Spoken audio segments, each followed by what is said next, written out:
So I got this question and it says, Miss Chaney, I've watched your YouTube videos regarding your experience with divorce from a pastor. It was illuminating and I applaud you for your transparency. You mentioned a vignette that another pastor's ex-wife had regarding his new partner, and you encouraged her to accept that the church is no longer a community for her. I would like to know if you would consider addressing that new woman's position. I ask because I am in this situation and I'm very nervous about how to respect his former wife's tenure. Okay, so this is a pastor and his wife. They were very active, very instrumental in their ministry. They divorced 10 years ago. I guess the pastor is well known. I'm just reading off the script. I didn't read this, but I'm letting y'all know I did the background. Okay, so the pastor is well known. He has been divorced for about 10 years and now he is approaching marriage with this woman who reached out to me, and she wants to know, what can she do? What happens with the second lady? That we all understand the first lady, but the woman that comes into the ministry after the first wife has established it and done all this and all that, what should she do? So my first thought is approach everything with empathy. Maybe you're in a relationship. I'm talking about you, and maybe you're the wife after, or you're the girlfriend after divorce. This is a common theme. I'm seeing it as I'm navigating dating and all that a lot of people had a life before me. So what does that mean? Approach everything with empathy.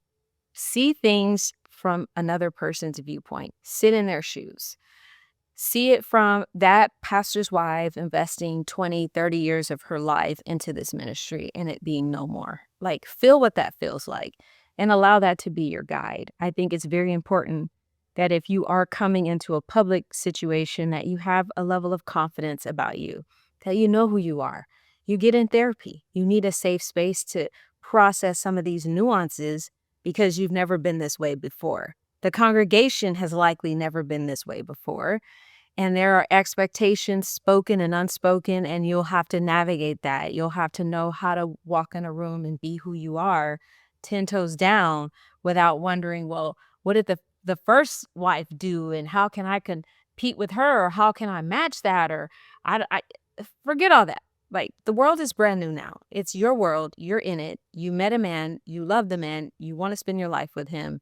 This so happens to be his situation. Be empathetic. Do your work. I would say also show honor. Show honor, show honor, show honor. Honor means there was a life before me. There was an investment before I came along. And it's worthy of dignity. It's worthy of respect. That means speaking highly. That means addressing things with love. That means holding space, even if you don't have to do that. I'm not telling you to be a cheerleader, right? But I'm telling you as a person who invested a lot of years into something and felt erased, okay? That it was on me to do my work, right? And to heal and to go through whatever I needed to go through, whatever lessons I needed to learn about who I was in the world. I did that. And I learned to not expect anybody to do anything for me.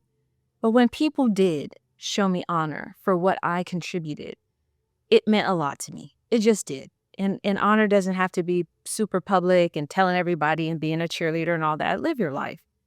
But there is something to consideration, that there's another human that was involved and their work mattered. It does some good. And this is between like you and God type of good. I don't mean what other people need to know. But it's important, especially if you're going to benefit in some ways over the next 50 years from the investment of this person, to even in your heart have honor, have that sense of thank you for what you've done and thank you for who you've been, not only to the church, but also to my ex-husband, to my new husband. Just gratitude and just being a good human, I think, is going to help. We're navigating this, I think, at greater speeds because more people are getting divorced, more people are separating, more people are going through different changes, more people are finding love and reconnecting in their 40s and 50s and 60s. So all in all, if you are the second lady, if you are marrying a man, because some of y'all may be marrying my doggone ex-husband. So I have to have this heart because this will circle back in my world. Um, just be a good human. Show honor where you can. In your heart, have respect. Go to therapy. Work on your confidence. And allow God to really lead you in what the future looks like, what your responsibilities will look like, what you want to add, what value you want to add to the congregation. Allow all that to be your guide, and I think you'll do a great job. It's life. We're living it. It doesn't matter. We're figuring it out. Some things we know, some things we don't. I appreciate the question. But for those second ladies out there, you will have your work cut out for you, but I hope and sincerely believe that it will be meaningful and it will be a positive transition. It will surprise you how good it can get for you if you have, or as you have, the right heart about it, and that you work through your own personal issues. So let me know in the comments if you've ever had any experience with this, if you are marrying somebody who was already married and what that feels like. If you're coming into a congregation where the pastor had a first wife, um, just let us know. We learn together. We're here walking this path together. So let me know in the comments, how have you navigated that? What has worked well for you? And if you haven't already, like, subscribe, comment, let me know what you think. And I can't wait to see you soon.